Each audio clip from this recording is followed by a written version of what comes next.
Yours, well, this is my Christmas present. Nice big old VFD. Not a Chinese one, this is actually a UK made VFD. I can get out of its box, it's so big. Oh, look at that. Invertek VFD. Nice big one. All the bells and whistles, got your lockable keypad, infrared, yeah, reverse and forward control, speed. This thing is absolutely very well built. It's Welsh made, not Chinese, so the price is really good on this. IP55 rated. This thing's absolutely awesome. I couldn't pass it up for the price it was, so I grabbed it. Starting to keep the VFD nice and dry. It's a 2 horsepower, this one. 2.2 kilowatt. Actually, it's a 3 horsepower drive. This actually goes to 500 hertz. So that's pretty cool. 500 hertz, this one. I never actually come across a VFD that goes that high. I thought they only went to 400. But this one goes to 500 hertz. You're just going to pop the bottom off, clips off, and you can wire it up. And this is the one I was talking about that uses the iPhone app to control the parameters, and you can control this through your smartphone via Bluetooth.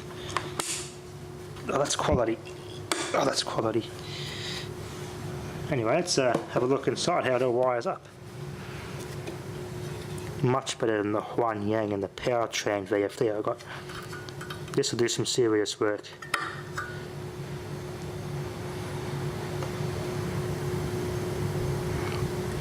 As you can see, made in the UK. Welsh made. Good quality stuff. Anyway, let's get this thing open. Too hot today. I was going to go and test it out in the shed and run it, but that'll be another video. It's just too bloody hot today. It doesn't smell, China. It smells like quality. The plastics are the quality smell to it. And there's how to wire it up. How the control terminals go. Some basic configuration for your parameters. And yeah, the opti stick that this comes with, which is available separately, plugs in there. And that allows you to control this thing via Bluetooth, which is a very neat feature I quite like. All sealed too, that's very well sealed. Power, there's not 3 phase, there's only a single phase version. Because it's blocked off, so 2 single phase earthing, which is good. Like how it's got it there instead of on here on the heatsink like the cheap ones do. Inspection by Sue, the final QC inspector. Obviously a motor connections, and it's got a braking resistor that goes in here. So this is good quality stuff. This would be pretty sure this would be an IGBT brick based VFD, like use an actual big brick instead of little separate little IGBTs. Big fan in there. I get a torch. Have a quick look. Okay, viewers, have a look inside with the light carefully. Got a big industrial switch in there. Wow, feels heavy duty on the outside. Big fan. Can't really see much through these covers, but there's a. I think I can see an IGBT brick in there. Wow, there's 2 big IGBT brick on this heatsink. It's a proper nicely built drive. It's a quick look. There's a big, as I said, big switch in there. There's a big rod going to it. There's a much to see. It's quality stuff. The circuit board. It's got good big capacitors, good brand. Can't quite read it, but it's a good brand. Now it's got this preset here for the controls, which is kind of cool, but I think it's been crooked.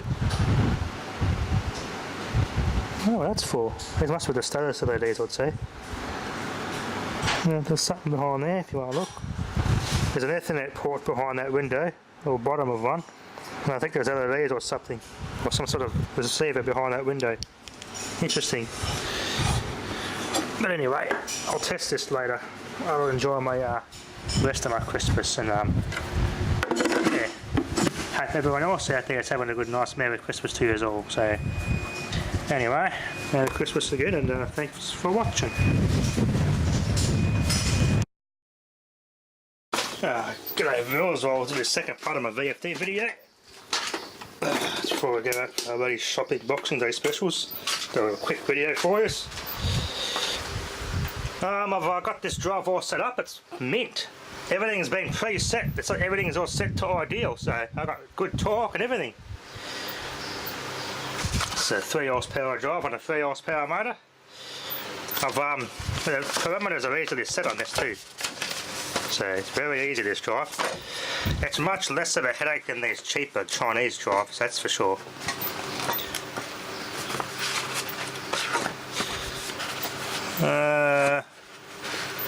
One thing I would like to get is a jog function on this thing. So if the motor has to move something or jam, I can just jog it backwards and forwards and free stuff up, so to speak. I've obviously changed parameter setting number 1. It was set to 50 Hz by default, a maximum speed, 50 Hz, but I've upped it to 100 Hz. I probably would go up to 500 Hz, but I think I'll find a motor with a bit of a strong fan on it. Yeah, plastic fans on motors aren't going to like that speed. Big clunk. This is all the control pads, all you set up for these little buttons here. So your reverse and forward controls and your potentiometer, I'll leave those as they are in the parameters. I won't touch those. So if I go forward, I've got to set a minimum. Turning your torque, it's going to go up to 100 Hz. That's set to ideal. There we go. That's what that motor is rated for, 5 amps.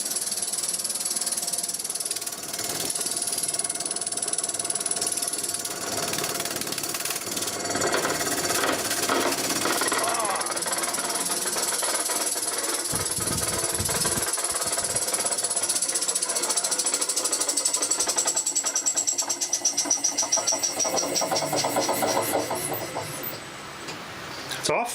Now I could change that, how it slows down by putting the braking resistor on there, but according to the book and these little punch outs, this isn't a braking resistor drive. And normally if it's a model that has a braking resistor and circuitry support, you'll have the yeah, these are accessible, but this doesn't have that. It's got the braking internal in there. So what I'm going to do now is put my grommets and strain relief in there. Now for controls, I've got these other 4, 8, 9, 10, 11. I'll find out what they're used for. Now I could make them an add-on to these on an external board. And just run some of these wires out.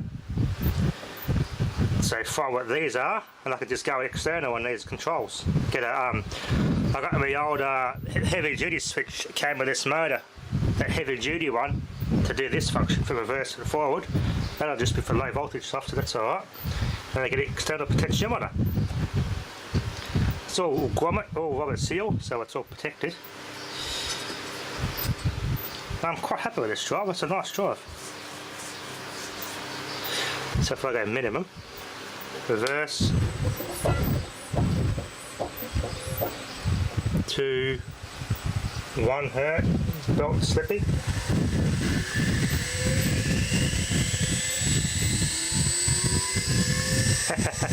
Loose belt.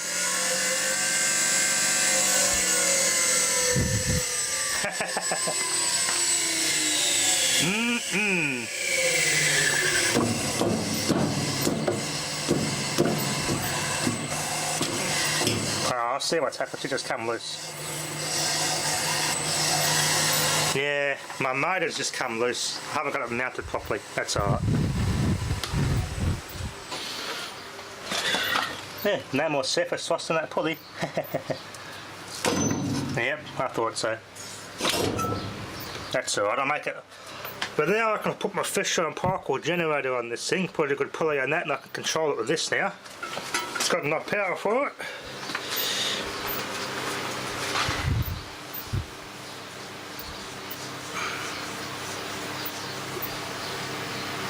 Pretty good stuff. It's actually very nice for the price actually. I probably keep my eye on these drives. Yeah, out of the Huanyang and the Powertran drives, this is probably the best one because it's easily, it's already preset. The parameters that I need are preset, and it's actually pretty easy and straightforward. Whereas of these ones, you got to do everything from scratch. Yeah, this one doesn't smell like China either, so very nice quality drive.